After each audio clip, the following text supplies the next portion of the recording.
El Corán es una continuación del Viejo y el Nuevo Testamento, las revelaciones anteriores de Dios, y se presenta como la culminación de aquellos.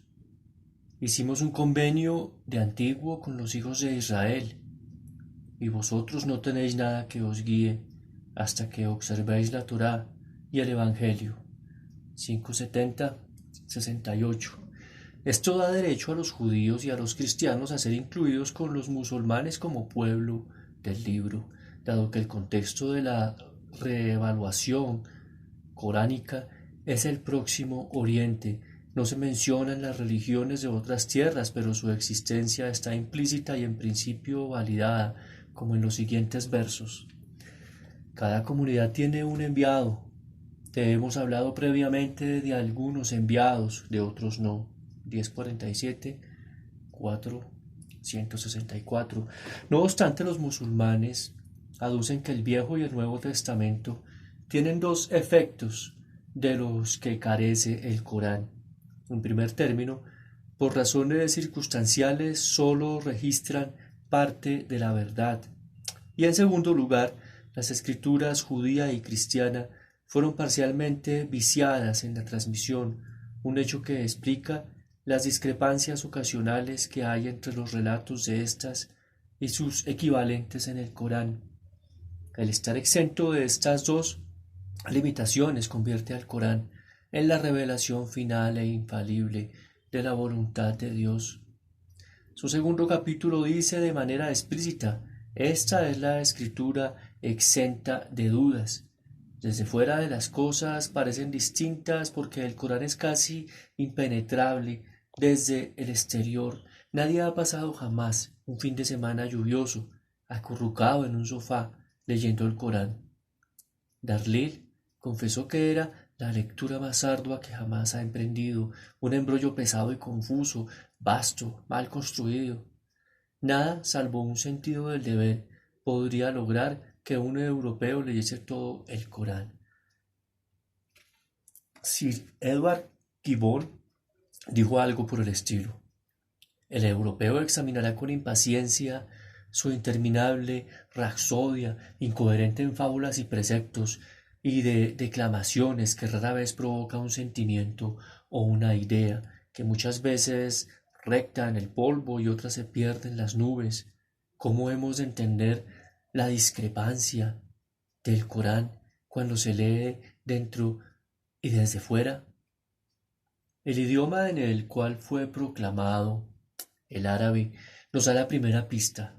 Philip Hitti dice al respecto: no hay en el mundo persona alguna que se sienta tan conmovida por la palabra, hablada o escrita, como un árabe. Parece no haber ningún otro idioma capaz de ejercer sobre las mentes de sus usuarios la influencia irresistible del árabe. Multitudes de gente en el Cairo, en Damasco o en Bagdad pueden ser conmovidas al máximo con palabras que al ser traducidas parecen banales. El ritmo, la cadencia melódica, la rima producen un poderoso efecto hipnótico. Por tanto, el poder de la revelación coránica no reside solamente en el significado literal de sus palabras, sino también en el idioma al cual se incorporó ese significado, incluido su sonido. El Corán fue, desde un principio, un fenómeno vocal.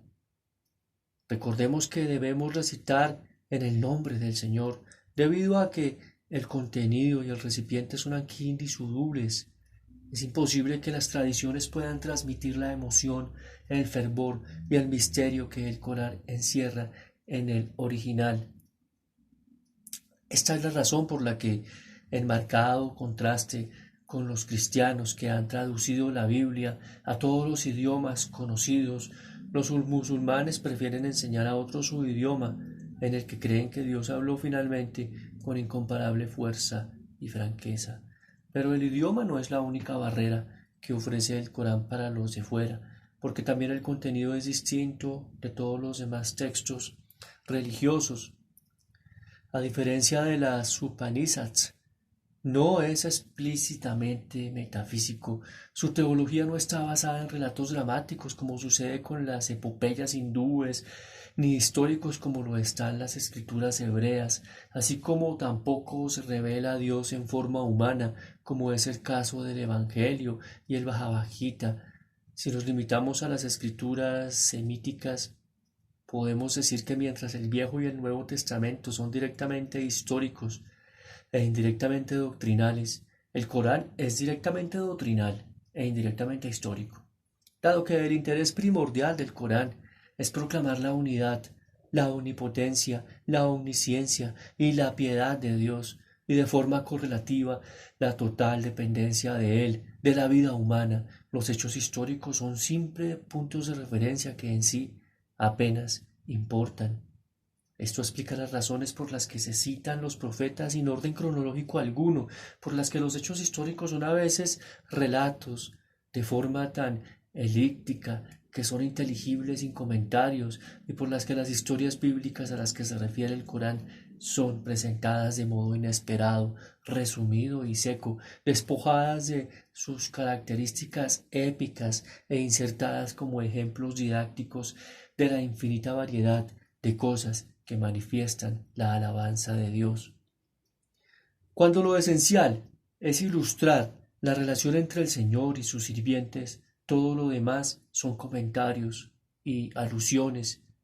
Quizás nos sintamos menos inclinados a culpar al Corán por la extrañeza que sus textos suponen para los extranjeros, si señalamos que las escrituras extranjeras también presentan problemas para los musulmanes.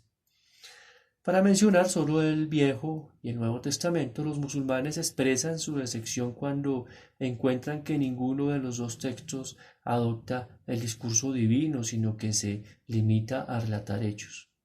En el Corán Dios habla en primera persona. Alá se describe a sí mismo y da a conocer sus leyes. En consecuencia, los musulmanes tienden a considerar cada frase del Santo Libro como una revelación separada y a sentir las palabras en sí, incluso sus sonidos, como un medio de gracia. El Corán solo se documenta a sí mismo, no trata de la verdad, es la verdad. Por contraste, las escrituras jurídicas y cristianas parecen más distantes de Dios porque dan un sentido religioso a los relatos de los hechos en vez de a los pronunciamientos directos de Dios. El lenguaje directo del Corán supone para el lector un problema final que no ofrecen otras escrituras, porque hacen un mayor uso de la narración y del mito. Un perspicaz comentarista del Corán ilustra este punto de la siguiente manera: la supuesta incoherencia del texto radica en la desproporción inconmensurable que existe entre el espíritu, el Corán no creado, y los recursos limitados del lenguaje humano. Es como si una débil amalgama, tal como es el lenguaje del hombre mortal, fuese partida en miles de fragmentos por la presión de la palabra divina, o como si Dios, para expresar miles de verdades, dispusiese solo de una docena de palabras y en consecuencia recurriese por fuerza a la utilización de alusiones con sentido, de elipses, de resúmenes y de síntesis simbólicas. Dejando atrás las comparaciones, es imposible recalcar de manera suficiente la posición central que ocupa el Corán en la elaboración de cualquier doctrina islámica. Por ser memorizadas desde la infancia muchas de sus partes, el Corán regula la interpretación y evaluación de todos los eventos. Es un memorando para los fieles, un recordatorio para los actos diarios y una fuente de verdades reveladas. Es un manual de definiciones y garantías y al mismo tiempo un mapa de carreteras para la voluntad. Por último, es una compilación de máximas para de meditar en la intimidad, ahondando incesantemente en el sentido propio de la gloria divina.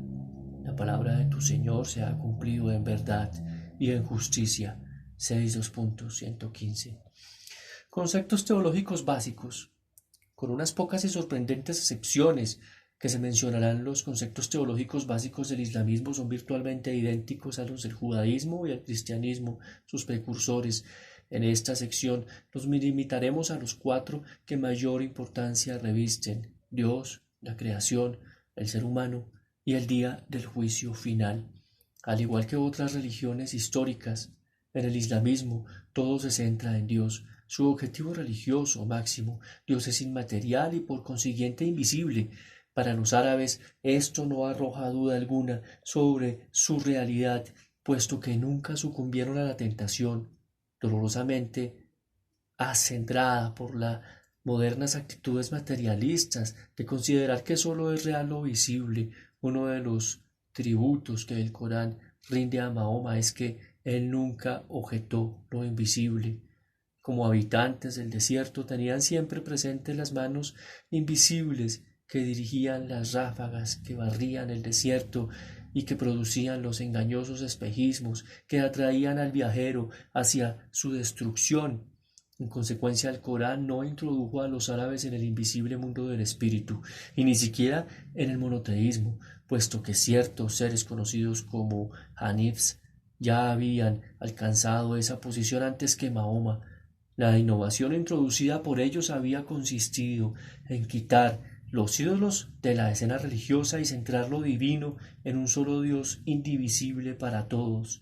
Es en este sentido en el que la contribución indeleble del islamismo a la religión árabe haya sido el monoteísmo. Pero debemos agregar inmediatamente que los musulmanes consideran que el monoteísmo no fue una contribución del islamismo destinada solo a los árabes, sino a la religión en su totalidad. Las múltiples imágenes del hinduismo se toman como una prueba de que nunca llegó a adorar a un solo Dios. El judaísmo estuvo bien instruido a través de su Shema, la escritura, oh Israel, el Señor nuestro Dios, el Señor es uno, pero sus enseñanzas se limitaron al pueblo de Israel. Los cristianos, por su parte, comprometieron su monoteísmo al desafiar a Jesús. El islamismo honra a Jesús como un profeta y acepta su nacimiento virginal. Adán y Jesús son los dos únicos seres creados por Dios en forma directa. No obstante, el Corán traza una línea divisoria en lo tocante a la encarnación y a la Trinidad, viéndolas como inventos que enturbian la distribución entre lo divino y lo humano. En las palabras del Corán dicen: el compasivo ha adoptado un hijo. Habéis cometido algo horrible, siendo así que no le está bien al compasivo adoptar un hijo. 3.2.78, 19.2.93. A los musulmanes no les agrada las imágenes paternales de Dios, ni siquiera cuando se usan a un modo de metáfora. Hablar de los seres humanos como hijos de Dios, entre comillas, sitúa a Dios en una posición demasiado humana. Es antropomórfico. Cuando se analiza la descripción que se hace en el Corán de la naturaleza de Dios, lo primero que sorprende es su poder inspirador, de miedo, de atemorizar. En el verso 7.2.143 se relata la versión coránica de la solicitud de Moisés de ver a Dios, según la cual cuando Dios, en vez de aparecer ante Moisés, le mostró ante una montaña cercana, la pulverizó y Moisés cayó al suelo fulminado. Un poder así es infinito, ya que Dios es omnipotente, inspira miedo, y es justo decir que los musulmanes temen a Alá. No obstante, no es el miedo humillante que puede sentirse ante un tirano caprichoso, sino que más bien, dicen los musulmanes, es la única emoción apropiada. Cualquier otra implica negación, en el sentido técnico, psicológico de la palabra, cuando el ser humano se enfrenta a la magnitud de las consecuencias que tiene el estar del lado bueno o del lado malo del universo inflexiblemente moral, un universo en el que además las creencias y las convicciones son decisivas porque generan acciones. Si el nihilismo es la disipación de la diferencia, una clase de estabilización moral a través de la antropía, el universo de Alá es su opuesto exacto, y el bien y el mal importan. Las opciones tienen consecuencias, y no tenerlas en cuenta sería tan desastroso como escalar una montaña con los ojos vendados. La posición decisiva que ocupa la creencia en el Corán es análoga a la estimación que hace un alpinista del Everest. Su majestad es evidente, pero también lo es la de los peligros que encierra. Los errores pueden resultar desastrosos. Las imágenes coránicas del cielo y el infierno no dejan lugar a dudas, pero una vez que se acepta el miedo, se inspira la precariedad inherente a la vida. Otros temores menos importantes se atenúan.